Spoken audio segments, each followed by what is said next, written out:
কালের কণ্ঠ ডিজিটালের বিশেষ আয়োজন বিশ্বাসে মিলায় বন্ধু অনুষ্ঠানে দেবাশিস বিশ্বাস বরাবরের মতোই আপনাদের সবাইকে জানাচ্ছে সাদর আমন্ত্রণ।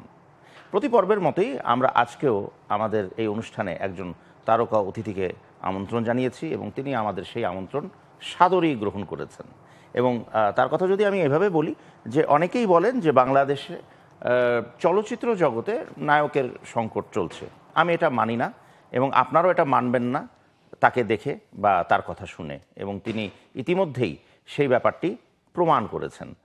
মঞ্চে আসছেন, এই অনুষ্ঠানে আসছেন এবং এই অনুষ্ঠানে কে আলোকিত করার জন্য আসছেন আমাদের সবার প্রিয় চিত্রনায়ক, the one and the only Roshan.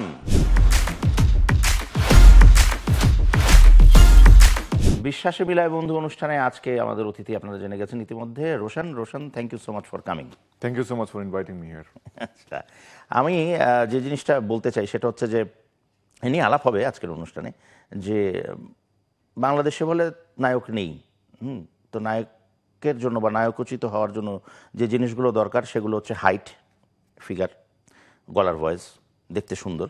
তো সব কিছুই তো তোমার মধ্যে আছে এবং তার জন্যই তুমি নায়ক হয়েছো। এবং তোমার এই নায়ক হওয়ার যে গল্পটা সেটা আমি একটু জানতে চাই। আগে দর্শকদেরকে বলে আসি যে প্রথম সেগমেন্টটা কি, তুমি একটু শুনে নাও। প্রিয় দর্শক, আমাদের অনুষ্ঠানের বরাবরের মতোই প্রথম যে সেগমেন্ট, সেই সেগমেন্টের নাম হচ্ছে জীবনের গল্প আছে বাকি অল্প। যদিও আমি জানি যে রোশনের জীবনের গল্প অনেক বাকি আছে এবং নায়ক জীবনের গল্প বা চলচ্চিত্র জীবনের গল্প অনেক বাকি আছে। সেই গল্পের শুরুটা কিভাবে, রোশন কবে বুঝলো যে রোশন নায়ক হবে? রোশন আসলে ইচ্ছা ছিল না, আসলে ওই চিন্তা চেতনার ভেতরেই ছিল না জিনিসটা। তবে আমি বুঝতে পেরেছিলাম নায়ক হব সেটা জাজ মাল্টিমিডিয়ার 2016-এ সাইনিং করতে বসে। আচ্ছা, কারণ যখন অফিসে গিয়েছিলে কেন তুমি? আমাকে সত্যি বলতে আমি তখন টুকটাক এমনিতে আমার ফ্রেন্ডসদের ইন্সপিরেশনে শুটস করতাম আর কি। তো আমার কিছু ছবি দেখে জাজ মাল্টিমিডিয়ার চেয়ারম্যান আজিজ ভাই আমাকে নক করেছিলেন যে তোমার হাইট কত। তো আমি সামহাও ওনাকে আমি চিনতাম বা ওনার অনেক কথা শুনেছি আমি যে হি ইজ দ্য পার্সন যিনি বাংলাদেশের সবচেয়ে টপ লিডিং প্রোডাকশন হাউসের উনি চেয়ারম্যান। তারপর আমি রিপ্লাইটা করার আগে প্রোফাইলটা ঘেটে খুব তড়িঘড়ি করে আমি রিপ্লাইটা দিলাম যে এরকম একটা পার্সন দিয়েছে, সো আই শুড রেসপন্স। 6'2", আমি যখন বললাম আমি 6'2", পরে বললেন যে তুমি কি আমার অফিসে আজকে একটু দেখা করতে পারবে 7:30টায়? আচ্ছা, আমি আর কোনো প্রশ্ন করলাম না। আচ্ছা, আমি দেন অফিসে গেলাম। আচ্ছা, আমার কাছে মনে হয়েছে যে ডেফিনেটলি সামা হয়তো কোন একটা কিছু অপেক্ষা করছে, সিনেমার কিছু একটা চরিত্রের জন্য হয়তো পারে। তারপরে যাই, আসলে সিনেমাতে কখনো কাজ তো করিনি, মিডিয়ার কাজ করিনি, সেটা কিউরিয়াসিটি ছিল। তো তখন যাওয়ার পর হাফ এন আওয়ার বসে রইলাম। ভাইয়া তখনও এসে পৌঁছেনি, আমি একটু আগে পৌঁছে গিয়েছিলাম। দেন আসার পর দু একজন ডিরেক্টর সহ এসে ঢুকলেন যাদেরকে আমি চিনি, যেমন জাকির হোসেন রাজু স্যার ছিলেন, তারপর আরো একজন দুজন ছিলেন। তো ঢোকার পরেই কোনো কিছু বললেন না, একদম ডিরেক্ট ইন্ডিয়া থেকে এসকে মুভিজের চেয়ারম্যান ওনাকে ভিডিও কলে নিয়ে আসলেন। তো কথা একদম সব একসাথে বসে কনভারসেশন শুরু করলেন। তখন আমাকে উনি বললেন যে তুমি কিসে পড়ছো, মানে মিডিয়াতে কখনো কাজ করেছি না। ভাইয়া আসলে মাথায় রেখেছে যে আমি যেহেতু এসেছি ডেফিনেটলি কাজ করার জন্য এসেছি, তা আমাকে আর প্রশ্ন করে না যে তুমি করতে চাও কিনা। দেন আমাকে বললেন যে আমরা একটা জয়েন্ট ভেঞ্চার ফিল্মের জন্য প্ল্যানিং করছি, তো ওটাতে একদম লিড কাস্টিং হিসেবে তোমাকে আমরা চিন্তা করছি আর কি যে একজন নতুন একজন নিউ কামারকে নিয়ে আসবো, তুমি ইন্টারেস্টেড কিনা। আবার আমি বললাম যে আমি যারা শিওর অ্যাবাউট দ্যাট। তখন বললো যে হ্যাঁ আমরা চিন্তা করছি। আমি বললাম যে আমি তো আসলে কখনো কাজ করি নাই, বাট আমার কনফিডেন্স আছে যে আমি যে কোনো কিছু আমি করে নিতে পারবো, আমার যে কোনো নতুন কিছু আয়ত্তে আনতে খুব সময় লাগে না। তারপর ডিরেক্টর রাজু স্যার ছিলেন, উনিও বলেন যে না, ওর দেখে মনে হচ্ছে ও পারবে। আচ্ছা, তুই আত্মবিশ্বাসেই একদম জিরো এক্সপিরিয়েন্সড একজন অ্যাক্টরকে তারা কাস্ট করেছিলেন। That's how actually I came to this industry, মানে that was the beginning story. ওই ছবির নাম ছিল রক্ত নাকি? রক্ত। আচ্ছা, এবং ওটার প্রিমিয়ার হয়েছিল অনেক বড় করে, জাঁকজমক করে। আমি ছিলাম, ওই প্রিমিয়ারে ছিলাম। আমি ভাবলাম যে এ কে, এরকম একটা লম্বা চড়া, হ্যাঁ। পরিমণি সম্ভবত নায়িকা ছিলেন। পরিমাণে ছিল না। ওখানে আবার একটা ইনসিডেন্ট বা অ্যাক্সিডেন্ট হয়েছিল যে পরিচালক পরবর্তীতে মনে একটু ঝামেলা হয়েছিল, একটু পরিবর্তন হয়েছিল, পরিচালক আসলে ইন্ডিয়াতে যাওয়ার পর চেঞ্জ হয়ে গেছে। প্রথমে রেকি টেকি করা হয়েছিল, লোকেশন টোকেশন এক পরিচালক লোকেশন রেকি করেছিলেন, আরেক পরিচালককে দিয়ে পরবর্তীতে কাজ করা হয়েছিল, পরিচালনা হয়েছে আর কি।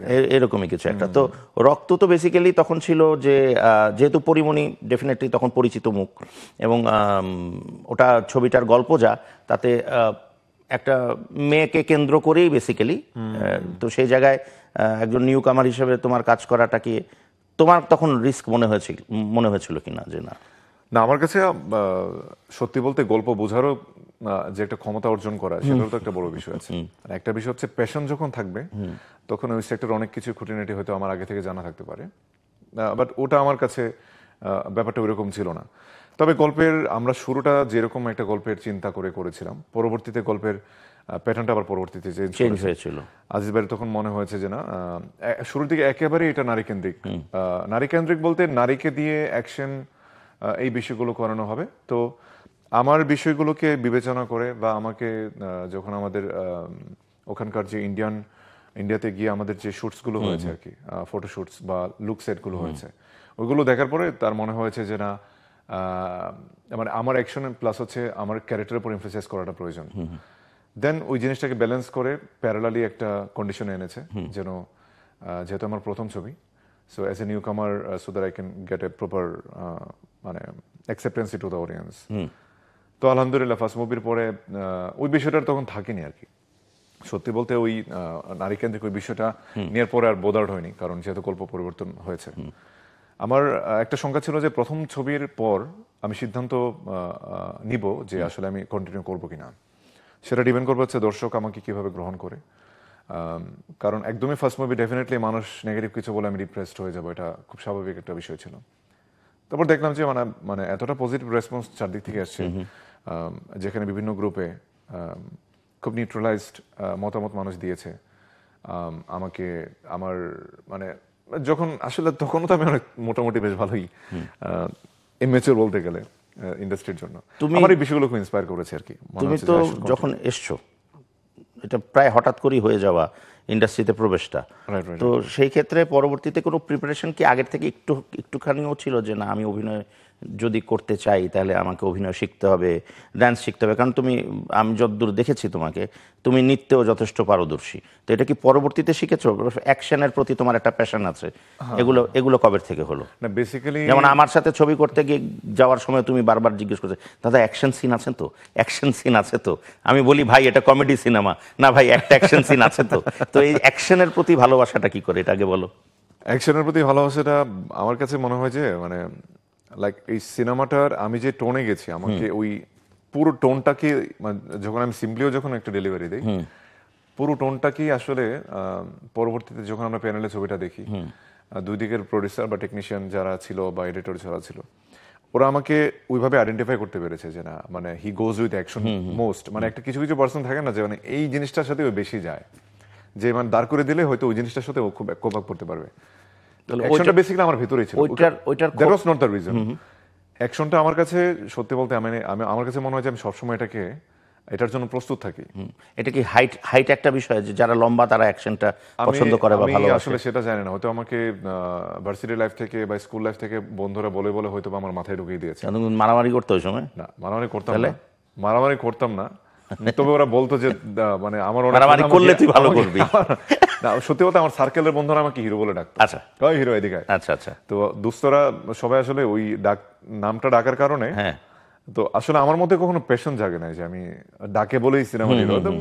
কলেজের মধ্যে বন্ধুরা ডাকে, ওইটাই একটা আলাদা একটা ফিল পেতাম।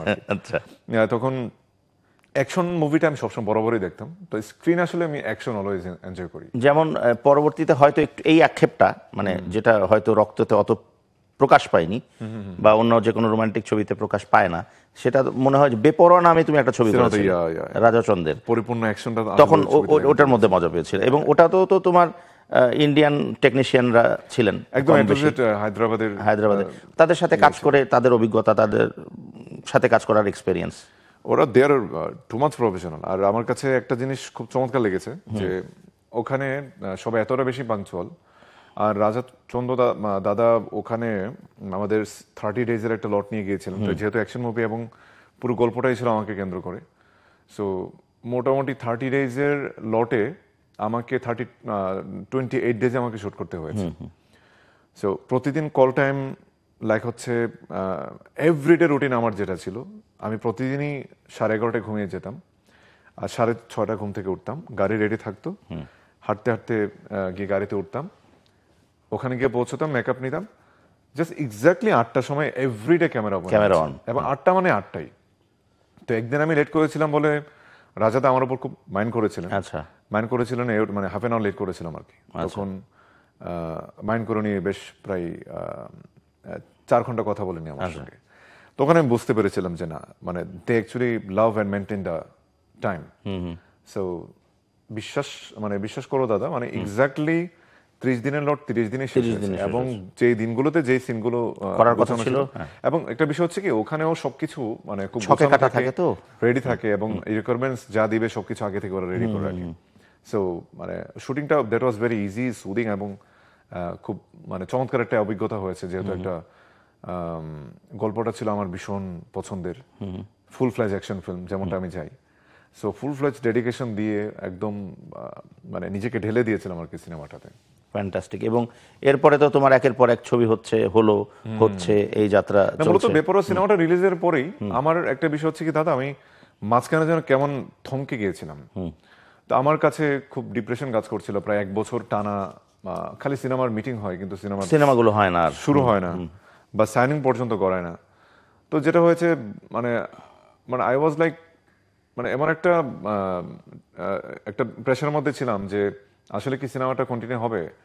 তো বেপরোয়ার জন্য দীর্ঘদিন ধরে অপেক্ষায় ছিলাম, যে আমার মনে হয় যে বেপরোয়া সিনেমাটা রিলিজ হলে আমি নিজেকে আসলে প্রুভ করতে পারবো বা দেখাতে পারবো যে I M A film actor. তো তখন সিনেমাটা রিলিজের পরে আসলেই যে অভাবনীয় যে মানে আমার আসলে এক্সপেকটেশন ছিল যে এরকমটাই কিছু একটা আসবে। আমি এমন হয়েছে যে 1 সপ্তাহের ভেতরে আমি প্রায় 10টার উপর আমি সিনেমার অফার পেয়েছি। আচ্ছা, ঠিক আছে। সো আমার কাছে তখন ডিরেক্টররা অনুভব করেছে যে না, রোশন এবার তোমাকে প্রপারলি দেখেছে, মনে হয়েছে ইউ আর দ্য হিরো। তো ওই দিনটি ওই সময়টার পরে যেন আমি আবার পুনরায় মানে একটা কনফিডেন্স পেলাম যে I should continue strongly, more strongly. এবং ওখান থেকেই তোমার পরবর্তী যাত্রাটা আরো স্মুথ হয়েছিল। ইনফ্যাক্ট ওখান থেকে যাত্রাটা শুরু হয়েছিল। তো এই যাত্রা অব্যাহত থাক, আমরা নিজেরাও একসাথে কাজ করছি, এবং এরকম যেন করে সহ যারা ডিরেক্টররা আছেন তারা সবাই কম বেশি আমাদের রোশনকে নিয়ে কাজ করবেন। কারণ রোশনকে নিয়ে কাজ করার ক্ষেত্রে আমি এতটুকুন বলতে পারি, is a very comfortable guy, is a very good guy. প্রশংসা করছি, পরে পয়সাটা দিয়ে দিস, ঠিক আছে, এক্সট্রা। আচ্ছা, যাই হোক, আমরা আমাদের এই সেকশন পেইড প্রমোশন আমরা এই সেকশনটা শেষ করে আমরা পরবর্তী সেকশনে যেতে চাই, ঠিক আছে? অনেক গল্প হয়েছে, এবার অন্য গল্পে যাই। প্রিয় দর্শক, আমাদের অনুষ্ঠানের দ্বিতীয় ভাগে আমরা চলে এসেছি, এবং দ্বিতীয় ভাগটা হচ্ছে যদি কিছু মনে না করেন। আচ্ছা, এই যে সেকশনটা যদি কিছু মনে না করেন, এই সেকশনে আমরা আরেকটু ভেতরের রোশনকে একটু জানতে চাইব, ঠিক আছে? যেমন রোশনের, যেটা আমি শুরুতেই বলেছিলাম যে সে অনেক উচ্চতায়, অনেক সুন্দর, 6 ফিট 2 ইঞ্চি, ফিগার ভালো, ফাইট করতে পারে ভালো, হিরোইজমের যা যা দরকার হয় কম আর বেশি সব কিছুতেই আছে। তারপরেও কখনো কখনো রোশন থমকে যায়, কখনো কখনো রোশনের যতটুকুন ভলিউম হওয়া উচিত আমি মনে করি ব্যক্তিগতভাবে একজন রোশনের ক্ষেত্রে, একজন বড় ভাই হিসেবে, একজন ডিরেক্টর হিসেবে, ততটুকুন রোশনের হবে হয়তো, বা হয়েছে হয়তো, বাট আরেকটু হয়তো হওয়া উচিত। রোশন কি বলে? This is very true. আসলে ইন্ডাস্ট্রিতে এই বিষয়টা নিয়ে আমাকে অনেকে বলে যে এতদিন হয়তো বা তোমার পজিশনটা আরো বেশি স্ট্রং, আরো বেশি অনেকগুলো হিট সিনেমা চলে আসা উচিত ছিল। তো দিস ইজ ভেরি ট্রু যে আমার ওই কিছু কিছু ক্ষেত্রে আমার ঘাটতি রয়েছে, যেগুলো কানেক্টিভিটি প্লাস হচ্ছে নতুন একটা বিষয়কে সমন্বয় করা, বা একটা ছবিকে নিজের একটা পছন্দের গল্পকে সমন্বয় করে একজন প্রডিউসারকে সেই বিষয়গুলোতে ইনভলভ করা। এই জিনিসটা আসলে আমাদের ইন্ডাস্ট্রিতে অনেকের মধ্যে রয়েছে, যে জিনিসটা আমার মধ্যে নেই। তবে অনেক সময় দেখা যায় না যে অনেক এক্সপেকটেশন নিয়ে অনেক কিছু নিয়ে বসে থাকি, যে এরকম একটা সিনেমা যদি আসতো, এরকম একটা সিনেমা নিয়ে যদি দর্শককে দেখাতে পারতাম, তখন মনে হয় যে দর্শক অ্যাকচুয়ালি আমার আরো মানে আরো কিছু সম্ভাবনাকে মানে উপলব্ধি করতে পারতো, বা আমি হয়তো আরো নিজেকে মেলে ধরতে পারতাম। তো সেই বিষয়গুলো নিয়ে কখনো আমি উদ্যোগী না, এটা হচ্ছে আমার অনেক বড় একটা দুর্বলতা, যার কারণে তো যেহেতু নিজেই জানো যে নিজের দুর্বলতাটা কি, তো ওটাকে ওভারকাম করার কোনো পদ্ধতি বা উপায় বা আসলে আমার সবসময় আমার নিজের মধ্যে একটা জিনিস কাজ করে যে অ্যাকচুয়ালি আমার কাছে সিনেমা কন্টিনিউ অফার আসে, সো ওই ঘাটতিটা আমি কখনো ফিল করি না যে সিনেমা কেন আসছে না।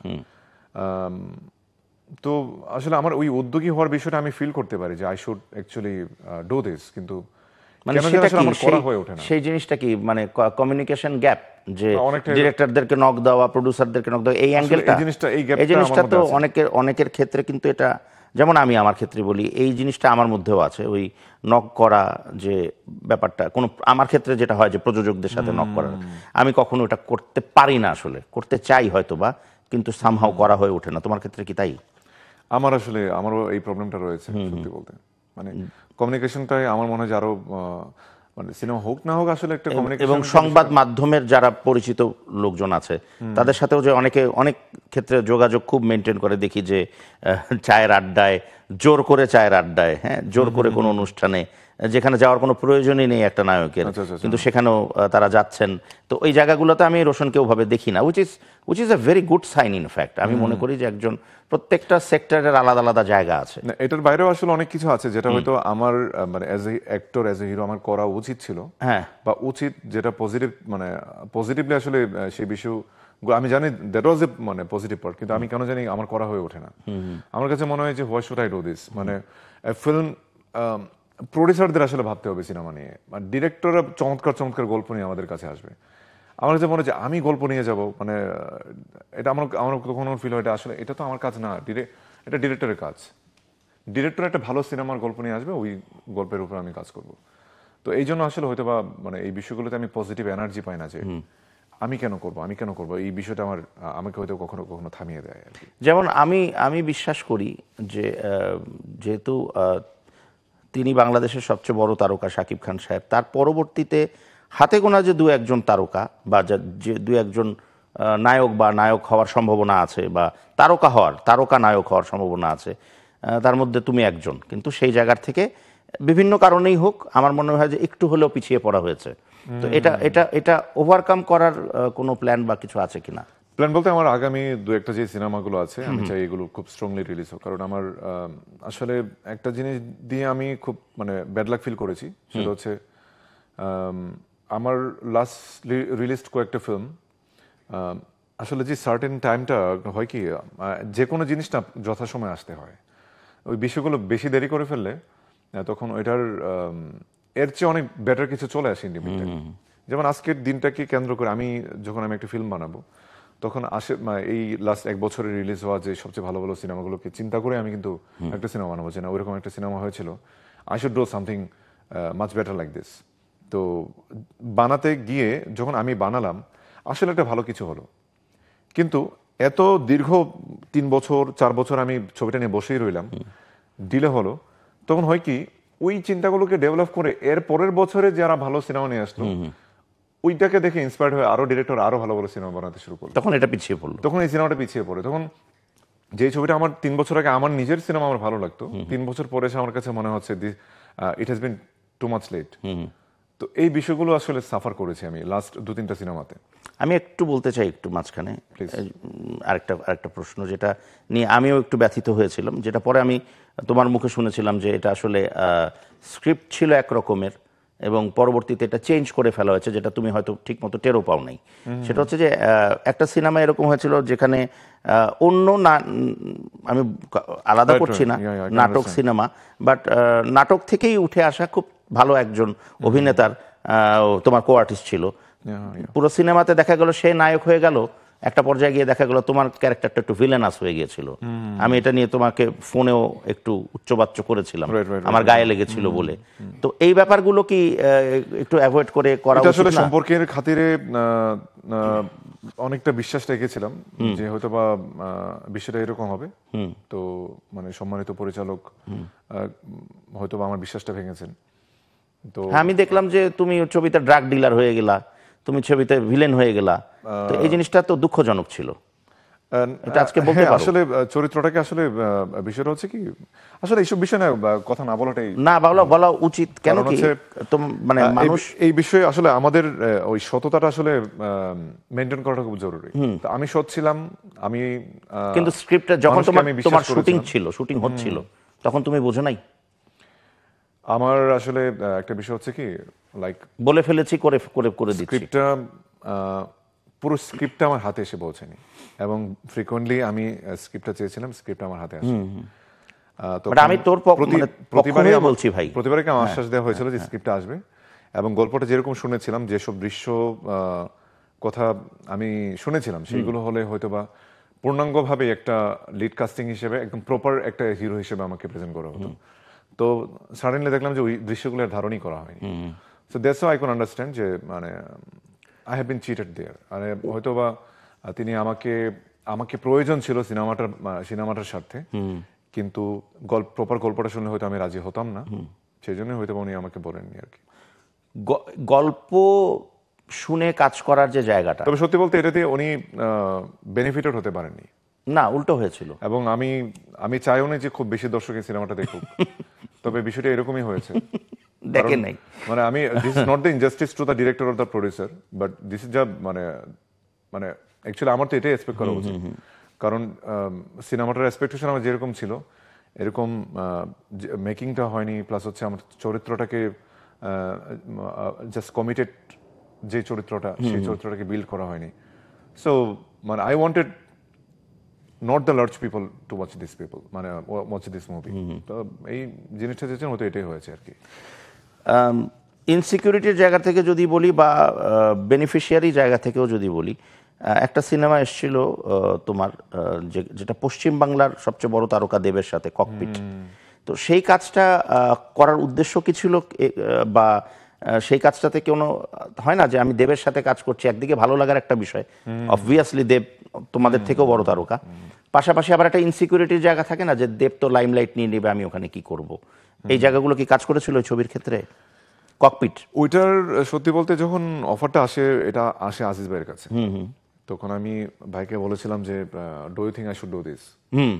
তো দেবদাসের আমার কোন একটা গান দেখে উনি আজিজ ভাইকে খুব করে রিকোয়েস্ট করেছেন আর কি, যে আমার মানে কো পাইলট হিসেবে একটা খুব চমৎকার একটা চরিত্র, আমার কাছে মনে হয়েছে ও হলে আমার জন্য খুব ভালো হয় এবং খুব মানে আচ্ছা, মানাবে।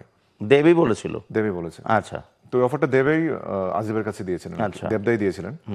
তো আমার তো দেবদা ভীষণ পছন্দের একজন ফেভারিট একজন অ্যাক্টর। তো প্রথমত আমার ওই জিনিসটা কাজ করেছিল যে I should do this or not. পরবর্তীতে আবার এটা আজিজ ভাই বলেছেন যে না, এটা তোমার জন্য ভালো হবে, এবং কলকাতায় তো ডেফিনেটলি শুধু রক্ত সিনেমা তোমার রিলিজ হয়েছে। তো আমাদের বাংলাদেশের সিনেমাগুলো আসলে যেটা জয়েন্ট ভেঞ্চার হয়, এটা বাংলাদেশের তুলনায় ওখানে একটু কমই হিট হয়, হ্যাঁ, বা কমই চলে, হ্যাঁ। তো আমাকে বলেছেন যে ওই ছবির একটা মেসিভ একটা ছবি হবে এবং ডেফিনেটলি হিট করবে, এবং lots of people will know you, এবং তুমি এখনো যে টিনেজ অবস্থায় আছো, এটা তোমার হিরো হওয়ার সময়টা এখনো সামনে অনেক রয়ে গেছে সোলো ছবিতে। তো পরে আমার কাছে মনে হয়েছে যে কমলেশ্বর মুখার্জি একজন এত বড় একজন নির্মাতা, যিনি চাঁদের পাহাড়ের মতো এত মানে সুপার হিট এবং লার্জ স্কেলের সিনেমা করেছেন, পরে আমি রাজি হয়ে গেলাম। আমি পরে কলকাতায় গিয়ে যখন তাদের সঙ্গে দেখা হলো, তখন আমার কাছে আরো বেশি ভালো লেগেছে। আচ্ছা, এই পার্সনগুলোর সাথে, এত পছন্দের মানুষগুলোর সাথে দেখা হলো। And how was working with him? দেবদা ওয়াজ ভেরি কোঅপারেটিভ, এবং ইনফ্যাক্ট আমরা মুম্বাইতে কাজ করেছি, মুম্বাইতে সিমুলেটর প্লেনে আমরা ককপিটে কাজ করেছি। আমরা একসাথে দেবদা মানে আমাকে ডেকে ডেকে আমাকে খুব কমফোর্টেবল বানিয়েছে, এবং ভীষণ দেখা যাচ্ছে শর্ট চলতেছে, তখন আমরা প্রচুর গল্প করছি, আমাদের পার্সোনাল লাইফ নিয়ে গল্প করছি, আমার সিনেমা নিয়ে উনি গল্প করছেন। দেন আবার দেখা গেল যে একটা ফাঁকে একটা শপিং মলের উপরে সিমুলেটরে আমাদের শুটিং হচ্ছে, দেবদা বলে চলো আমার একটু শপিং মল থেকে ঘুরে আসি। দুজন মিলে একসাথে গেলাম, আমি দেবদা, তারপর হচ্ছে রুক্মিণীদি, গিয়ে আমরা একসাথে শপিং করছি। তো মোমেন্টস গুলো আসলে ভালো কেটেছে ওখানে। আমাদের 3-4টা লটে কাজ হয়েছে, তো ওখানে মুম্বাইতেও শুট করেছি, কলকাতায় শুট হয়েছে, তারপর কলকাতার মানে বাহিরে একটা খুব অদূর একটা জায়গা আছে, জায়গাটার নামটা মনে নেই, ওখানে আমরা শুট করেছি। সো মানে ইনোভেট আসলে কিছু কিছু জায়গায় হয়তো আক্ষেপ ছিল, ওইগুলো আসলে মানে ডিরেক্ট আসলে না বলি, তবে মানে বাট ওই সিনেমাটা আমাকে কলকাতায় একটা খুব দারুণ একটা পরিচিতি এনে দিয়েছে। এবং লাইক হচ্ছে দেবদা যখন ওখানে পোস্ট করেছে, আমার কাছে মনে হচ্ছে মানে 90% পিপল আমাকে নিয়ে কমেন্টস করছিল। So আমার মনে হচ্ছে ওইটাই আমার মনে হয় সিনেমার প্রাপ্তি হয়ে গেছে, প্রাপ্তি, ওটা অ্যাচিভমেন্ট হয়ে গেছে, ওইটাই আমার অ্যাচিভমেন্ট হয়ে গেছে। এবং কলকাতায় each and every media person know me because of this film. বাহ। সো আমার কাছে মনে হচ্ছে না ছবিটা করে আমার লস হয়নি, মানে যা পেয়েছি মানে আলহামদুলিল্লাহ দ্যাট ওয়াজ ভালো, গুড গুড, ভেরি গুড। এই সেকশনের শেষ প্রশ্ন, যে এমন কোন ছবি যেটা করে ফেলেছি বা করছি, হয়তো রিলিজ হয়নি বা রিলিজ হয়েছে কিন্তু আমার এক্সপেকটেশন যতটুকুন ছিল ততটুকুন হয়নি, এরকম কোনো আক্ষেপ আছে কি এখন পর্যন্ত যতগুলো কাজ হয়েছে? এখনো পর্যন্ত আসলে এরকম আক্ষেপ তো থেকেই যায় অনেক ছবিতে।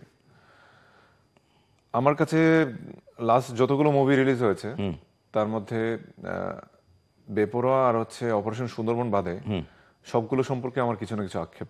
অপারেশন সুন্দরবনের কথা একটু বলি, দীপনের বানানো। আমার কাছে তোমার এবং সম্ভবত দর্শনার সাথে তোমার কেমিস্ট্রি ছিল।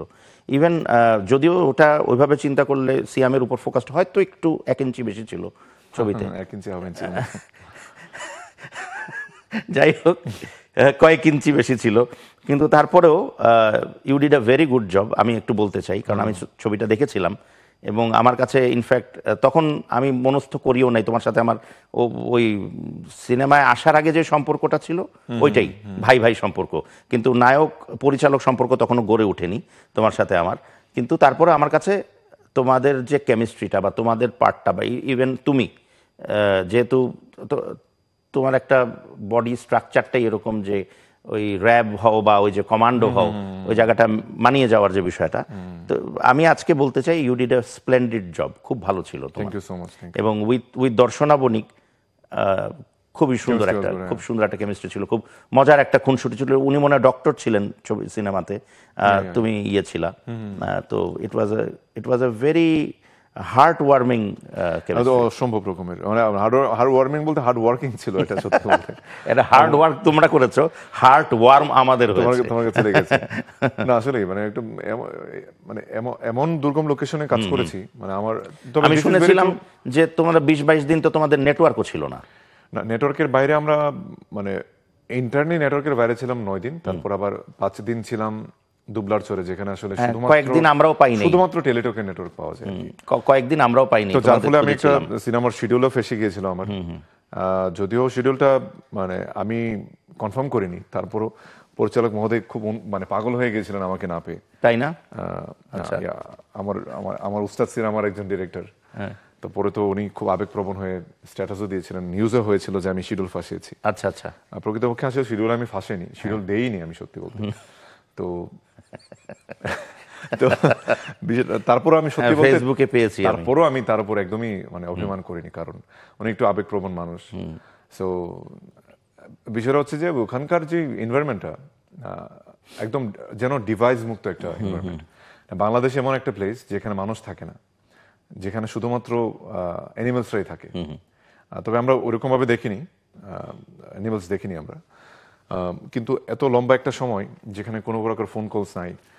তবে I was enjoying for 3 days, but after 3 days আমার কাছে মনে হচ্ছিল যে মানে কখন এই জায়গাটা থেকে বেরিয়ে আসি, কারণ আর ভালো লাগছিল না। কারণ এই পানির মাঝখানে এত বড় একটা শিপের মধ্যে আমরা থাকছি, একটা স্পেসিফিক রুম, মানে এনভায়রনমেন্ট ওয়াজ টু গুড, কিন্তু কাজের মধ্যে ডুবেছিলাম, খুব ডেডিকেটেডলি ডুবেছিলাম, কিন্তু কেন জানি মানে ফোন ছাড়া থাকতে পারছি না, যে মা বাবার সঙ্গে কথা বলতে পারছি না, বাসায় স্ত্রীর সঙ্গে কথা বলতে পারছি না। তো পুরো ব্যাপারটাই না মানে কেন জানি মানে ভালো লাগছিল না।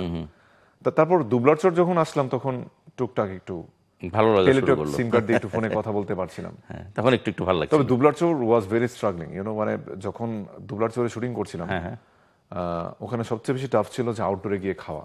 আচ্ছা, এত বেশি মাছি। দাদাকে যখন আমরা কালীচরে ছিলাম, যেখানে নেটওয়ার্কের বাইরে, দাদাকে সবসময় বলতাম যে দাদা কবে যাব, তখন দাদা বললো যে মানে ওখানে কিন্তু খুব হ্যাপি থাকতে পারবি না, এখানে কিন্তু মাছির পরিমাণ অনেক বেশি, অভাবনীয় মাছি।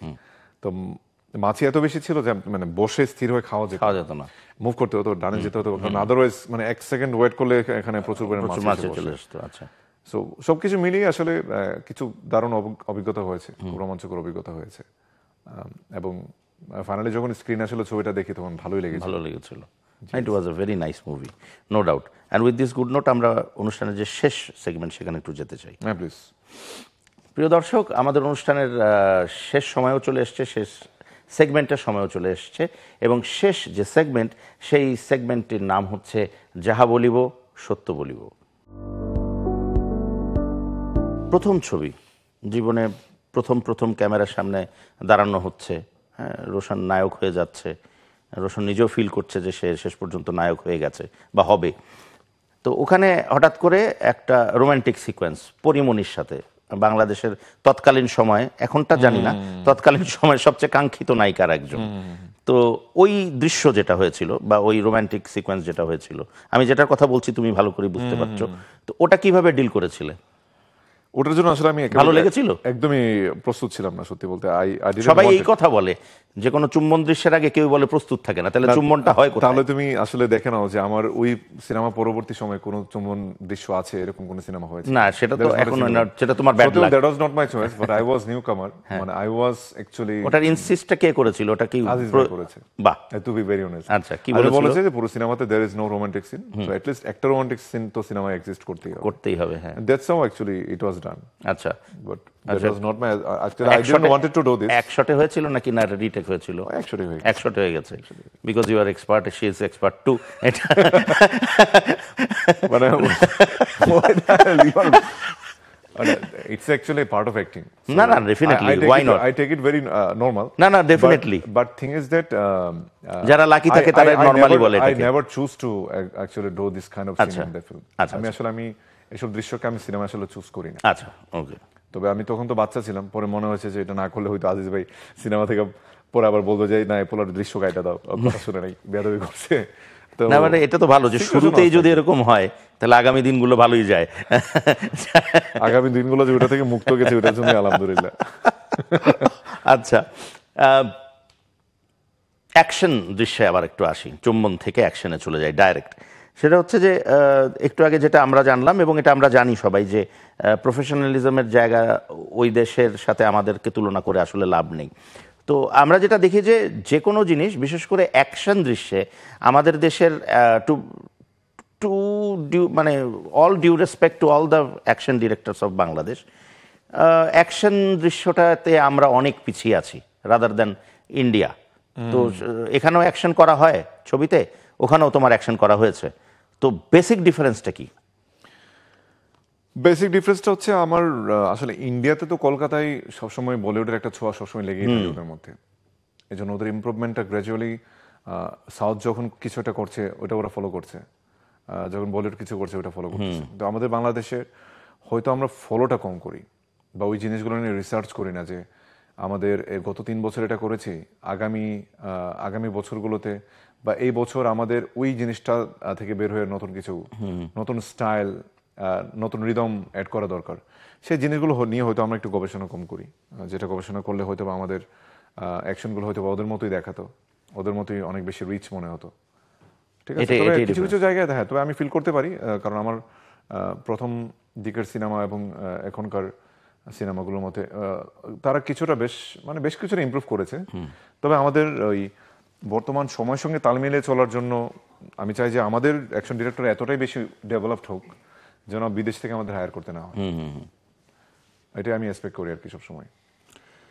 As per as dance choreography concern, সেই ক্ষেত্রে কি বলবে? ওখানেও তো, ওইটাও তো দুই জায়গাতেই ডান্স কোরিওগ্রাফির ক্ষেত্রে আমাদের কোরিওগ্রাফাররা হয় কি, আসলে অনেক সময় দেখা যায় কি, আমাদের রিসেন্ট টাইমে যে অনেক হিট হওয়া অনেক সংও কিন্তু আছে আমাদের বাংলাদেশি কোরিওগ্রাফারদের,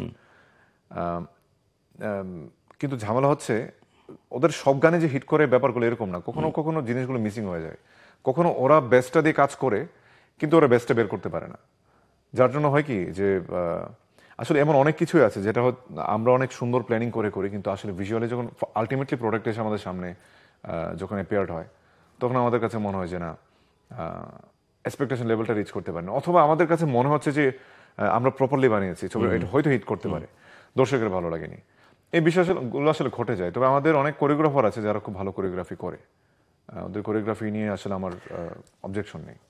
যেমন অনেকের একটা, এটা প্রায় শেষের দিকেরই প্রশ্ন, আমাদের দেশের অনেক হিরোরা আছে, হিরো বলতে অ্যাক্টররা, তাদের একটা নাক ছিটকানোর বিষয় রয়েছে যে আমি 2 হিরো বা 3 হিরো প্রজেক্ট বা থাকে না যে একাধিক নায়ক বা একাধিক আর্টিস্ট বা আমার কো অ্যাক্টরও আরেকজন হিরো, তো এই জিনিসগুলো করতে চায় না, যেটা তোমার ক্ষেত্রে আমি দেখি না। যেমন ধ্যাত্তেরিকিতে তুমি আরিফিন শুভর সাথে কাজ করেছো, তুমি মায়া দা লাভেও কাজ করেছো, ওখানে 3 জন ছিল, ইনফ্যাক্ট সাইমন ছিল ওখানে, আনিসুর রহমান মিলন ছিল।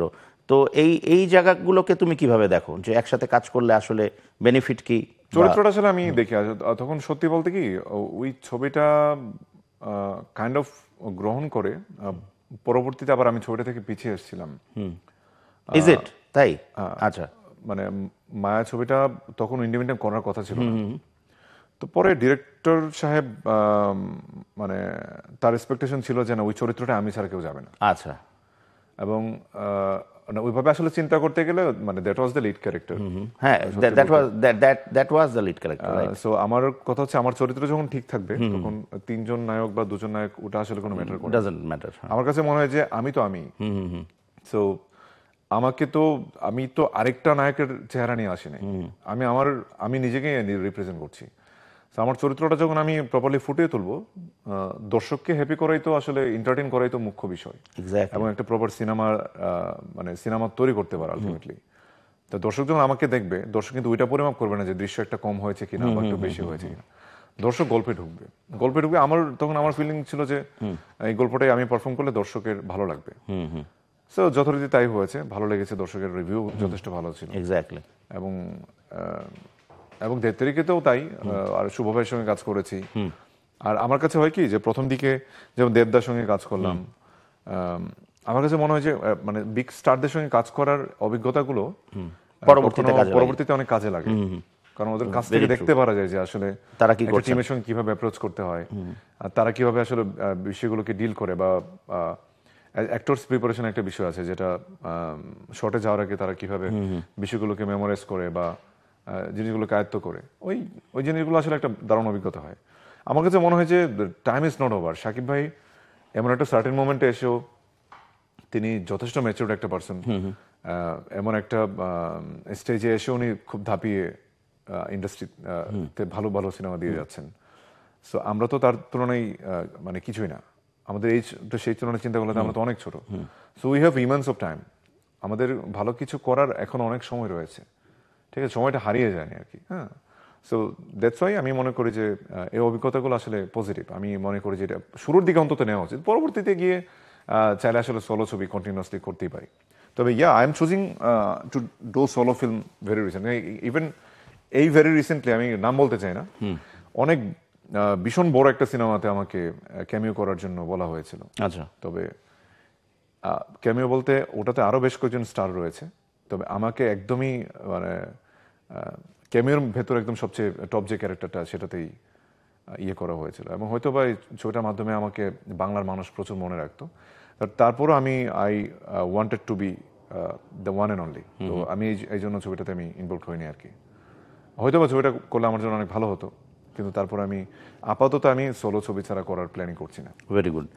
একেবারেই শেষ প্রশ্ন, last but not the least, Shakib ভাই পরবর্তী বুবলির সাথে তোমার জুটিটা সবচেয়ে বেশি গ্রহণযোগ্যতা পেয়েছে, এই কেমিস্ট্রিটার ক্ষেত্রে হোয়াট ইজ ইউর টেক? এটা কি দর্শকরা পছন্দ করছে? হ্যাঁ, দর্শকদের পছন্দের অনেক আন্ডারস্ট্যান্ডিং প্রচুর দেখেছি আমি, কারণ মায়াদা লাভেও ইনফ্যাক্ট আমি যখন র্যান্ডমলি আমাদের বিভিন্ন গানের কমেন্টস দেখতে যাই, তখন মানে আমার ওর জুটিটাকে ভীষণ অ্যাপ্রিশিয়েট করেছে মানুষ। তো এটা নিঃসন্দেহে বলা যায় যে আমাদের জুটিটাকে দর্শক গ্রহণ করেছে। হ্যাঁ, রিভেঞ্জেও তোমাদেরকে ভালো লেগেছে একসাথে। হ্যাঁ, তো এই বিষয়গুলো হচ্ছে না আসলে আমাদের খুব মানে মাইন্ড ম্যাচ করে, তো আর প্রপারলি ডান্সিং পারফরমেন্সগুলো খুব মানে কম্পিটিশন দিয়ে খুব মজা করে কাজগুলো করি, যার জন্য হয়তো বা বুবলিও বলে যে না আই ফিল ভেরি মানে সিমিলার টু ইউ, মানে কাজ করতে গেলে মনে হয় যে আমরা দুজন একই রকম। রাইট, এটা একটা এই জন্য এই জিনিসগুলো আমাদের খুব মানে আর আমাদের আসলে বেশ কয়েকটা 3-4টা সিনেমা পাইপলাইনেও আছে যেগুলো মুক্তির জন্য অপেক্ষায় আছে। So this is the thing আর কি। আর আমাদের ছবি তো অনেকগুলো হয়ে গেছে, প্রায় 9টা-10টার মতো হয়ে গেছে এই আর কি। আই হোপ অ্যান্ড প্রে যে ওই সব ছবিগুলো যেগুলো পাইপলাইনে আছে সেগুলোর মাঝে আমারও একটা ছবি আছে, ওটাও মানুষ পছন্দ করুক। যে তুমি যেখানে আমি সেখানে, this is the only comedy film actually I did, full ফ্লেজ comedy film. যদিও 33 করেছিলাম, বাট এটার গল্পটা সত্যি অসাধারণ। Thank you. আমার আসলে তবে আমি একটা সত্যি কথা কি দাদা, আমি একটা সার্টেন মোমেন্টে আমি চিন্তা করেছিলাম আর কমেডি ফিল্ম করবো না। আচ্ছা, তবে তুমি দেখে আমি আত্মবিশ্বাসটা পেয়েছি, কারণ কমেডি ফিল্মের এক্সপার্টিস কিন্তু আমাদের মানে সত্যি বলতে এরকম নেই আমাদের ইন্ডাস্ট্রিতে। তো কমেডির টাইমিং বা কমেডি সিনেমাটাকে বোঝা বা তুলে ধরতে পারার ক্যাপাবিলিটি সবার নেই। দ্যাটস ওয়াই আমি তো তোমার অনেক সিনেমা দেখেছি, বহু সিনেমাই দেখেছি তোমার। বাচ্চাকালে যখন আসলে কিছু বুঝতাম না, তখন থেকে তোমার সিনেমা দেখেছি আমি। তুমি কি যেন ছিল প্রথম সিনেমাটা, সবাইকে নিয়ে করেছিলে। That was an amazing film. তো আমার কাছে ওই কমেডি ফিল্মের যে মেকার হিসেবে আমার কাছে মনে হয়েছে ইউ আর দ্য, মানে আমি আসলে দুজনকে কাউন্ট করতে গেলে আমি কনফিউশনে থাকবো। You are the only one. Thank you. So আশা করি যে ওই কমেডিগুলো দর্শকের খুব ভালো লাগে। Of course, eagerly waiting to আমিও eagerly waiting to finish the film and to release the film. Yeah. And with this very very good note, thank you so much Roshan. আজকের অনুষ্ঠান আমরা এখানে শেষ থ্যাংক ইউ করছি। So much, thank you so much. প্রিয় দর্শক, এই ছিল আমাদের আজকের আয়োজন, আমাদের আজকের প্রিয় নায়ক রোশনের সাথে কথোপকথন। আগামী পর্বে আবারও হাজির হব আরও নতুন কাউকে নিয়ে। সে পর্যন্ত অবশ্যই সবাই ভালো থাকবেন, সুস্থ থাকবেন। বিশ্বাসে মিলায় বন্ধু এই অনুষ্ঠানটির সাথেই থাকবেন কালের কণ্ঠ ডিজিটালের সাথেই। ধন্যবাদ।